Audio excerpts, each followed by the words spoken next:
Ngayon ay kapistahan ni na Apo Joaquin at Apo Ana na ating lolo't lola dahil kay Kristo.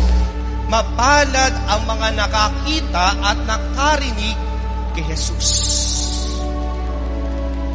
Ang dalawang ito ay naging tapat sa kalooban ng Diyos. Sapagkat mga minamahal kong mga kapatid, alam natin, ang dalawang ito, si Joaquin at si Ana, na natiling tapat sa kabila ng kanilang katandaan, sa kabila ng kawalang anak, sa kalooban ng Diyos.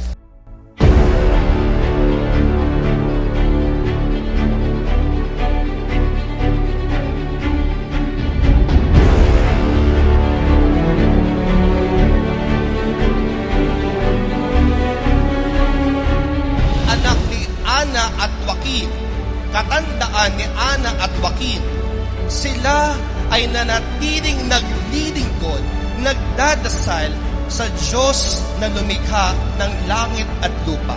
Kailan ng ating pinagdadaanan sa buhay, kailangan nating manatiling tapat sa kalooban ng Diyos.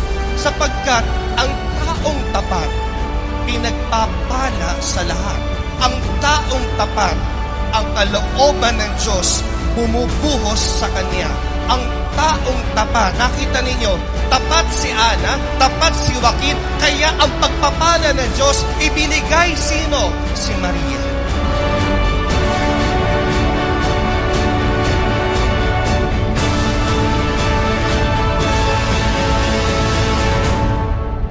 Bilang mga deboto, mananampalataya, mga nagsisimba ni Apo Ana, sa dambana ni Apo Ana, ipagmalaki mo kung ano ang natagpuan mo, kung ano nakamit mo, ano ang pinagpala sa iyo dito sa simbahan ng Hagunoy.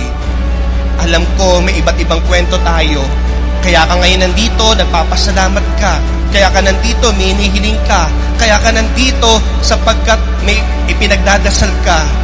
Hindi ka iiwan ng Diyos.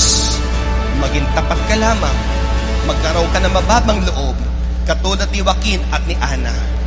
Darating ang oras, diringgin ng Panginoon, tutugunin ng Panginoon, maghintay ka lamang, pagpapalain ka rin sa takdang panahon.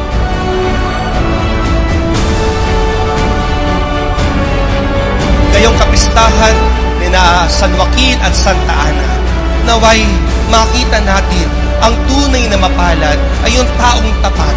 Ang tunay na mapalad ay yung taong mababa ang loob. Ang tunay na mapalad ay yung taong nagmamahal sa Diyos.